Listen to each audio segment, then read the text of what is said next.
You said Akash just asked, the 18 months in New York were the craziest months. Well, let me put it this way. What happened Christmas Day, 1984? Anybody remember? Oh, the cop got shot. Huh? The cop got shot in Queens? Was that? Oh. Scarface came out. And Christmas. Scarface was a Christmas movie. Got released December 25th. No. 1984. Go ahead, prop it up right now. Prop it up. Fucking people were running out of the fucking things over here, the premiere. Okay. Running out. Okay. They thought they were going to go in here and hear jingle bells. They heard 10 million fucks.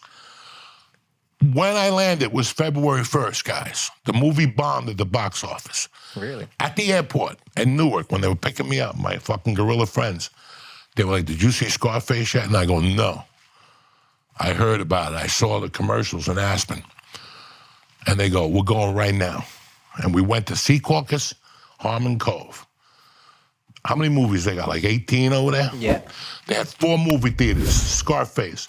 It was 3 in the afternoon. All of them were sold out. Oh, shit. We couldn't even sit together. Like the Every first time I saw Scarface, my friend sat somewhere else.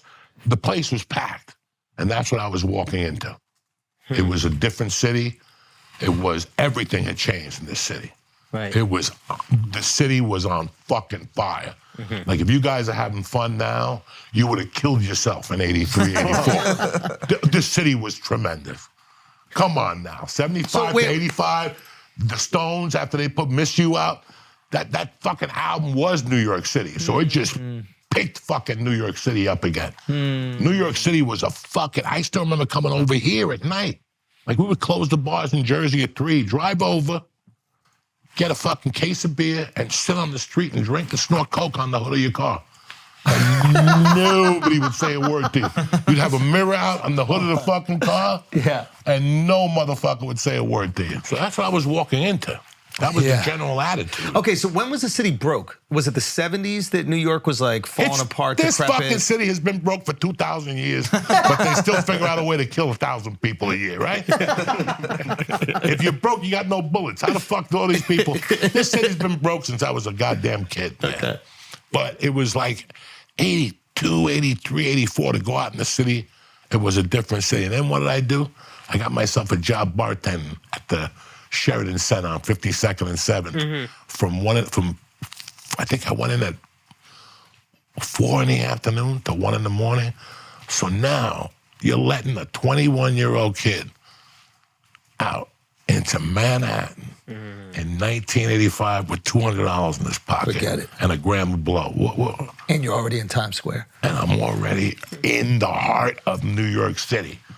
And they're just telling you to go to Limelight, go to this bar, ask the fucking Benny Blanco, go to this place. I mean, the city was on fucking fire, you know? There were concerts everywhere, like the way it is now, you know, just in a smaller scale, you know? It was just crazy. When you're coming up in the city, do you remember, like, you know how you look back and we hear about, like, the gangsters? Who did Denzel play?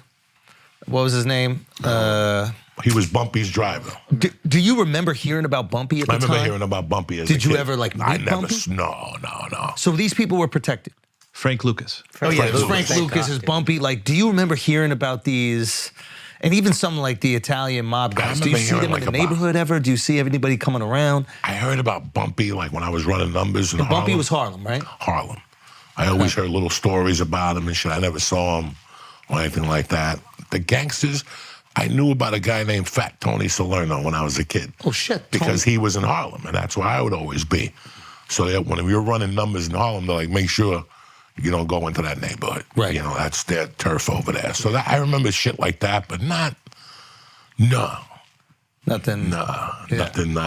too fucking outrageous. So people were aware of them, but you weren't interacting with them. Yes. Because you see these movies that kind of romanticize their role in New York history. But I was obviously too young at the time, but I'm like, how big were these guys? Like, it seemed like they ran the entire city. Well, like Brooklyn guys. I bet like a lot of Brooklyn guys, maybe 20 years younger than me, they've got 1,000 fucking... In fact, I live around in the neighborhood where there's a lot of Staten Island people, and they tell me a lot of stories about Sammy the Bull and the other guys, Because they were getting it. They were right there. They were right there in Staten Island at the time. Yeah. You know, so that's real interesting, but I never really saw anybody like that. Wow. And when you were walking around with cash and blow, did you ever have a gun on you, like for protection? It was. I always learned that when you put a gun on you, it's a magnet, guys. So before you put that fucking gun on your fucking thing, thinking you're a cool guy, you better think about it's a magnet. You're gonna think about how when you wear a gun, you're gonna start hugging people and you're gonna feel a gun and you're gonna go, whoa. You ever hug somebody and feel a gun? Takes your energy away when you don't expect it. You know, if it's like a cop, yeah. But like somebody, you hug them and all of a sudden you feel like a fucking cannon under their arm. You're like, okay, it changes the energy in the room. It kind of really does. I carried a gun because I was a stupid kid, not because I knew anything to do with it. And then as I got older, I got into guns, and now I don't want them around me because of that reason.